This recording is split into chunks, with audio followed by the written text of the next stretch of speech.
আসন্ন টি-20 বিশ্বকাপে গ্রুপ পর্বে বাংলাদেশের 4টি ম্যাচের 3টি কলকাতার ইডেন গার্ডেনে এবং একটি মুম্বাইয়ের ওয়াংখেড়ে স্টেডিয়ামে অনুষ্ঠিত হওয়ার কথা রয়েছে।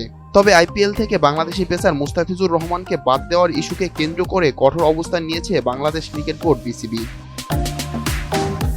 নিরাপত্তা ইস্যুর কথা উল্লেখ করে বিসিবি আন্তর্জাতিক ক্রিকেট কাউন্সিল আইসিসিকে জানিয়েছে ভারতে বিশ্বকাপ খেলতে বাংলাদেশের দল পাঠানো হবে না।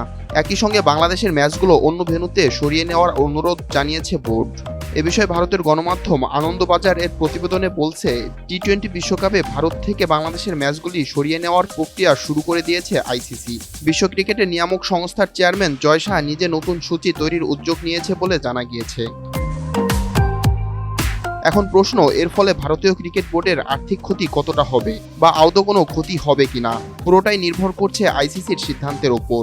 বাংলাদেশের ম্যাচগুলো কি সত্যিই সরিয়ে নেওয়া হবে নাকি কোনোভাবে অদলবদল করা হবে বা অন্য কোনো ম্যাচের মাধ্যমে পূরণ করা হবে, এর উপরই নির্ভর করবে ভারতের কতটা ক্ষতি হবে।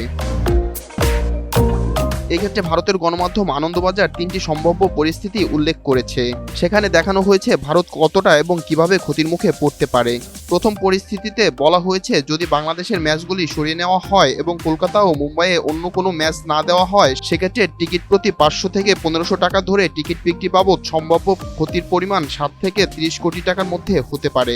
দ্বিতীয় পরিস্থিতিতে বলা হয়েছে, যদি বাংলাদেশের ম্যাচগুলি সরিয়ে নেওয়া হয় এবং কলকাতা ও মুম্বাই অন্য ম্যাচ দেওয়া হয়, এক্ষেত্রে ক্ষতির পরিমাণ অনেক কমে যাবে, কারণ টিকিট তখনও বিক্রি হবে। যদিও তা নির্ভর করবে কতটা আকর্ষণীয় ম্যাচ দেওয়া হবে তার উপর। তবে বাংলাদেশ ইতালি বা বাংলাদেশ নেপাল ম্যাচের থেকে আকর্ষণীয় ম্যাচ পাওয়া কঠিন হবে না, কিন্তু সেই ক্ষেত্রে যে কেন্দ্র থেকে ম্যাচ সরিয়ে ইডেন বা ওয়াংখেড়েতে দেওয়া হবে, সেই কেন্দ্রগুলি কতটা আপত্তি করবে সেটিও দেখার বিষয়।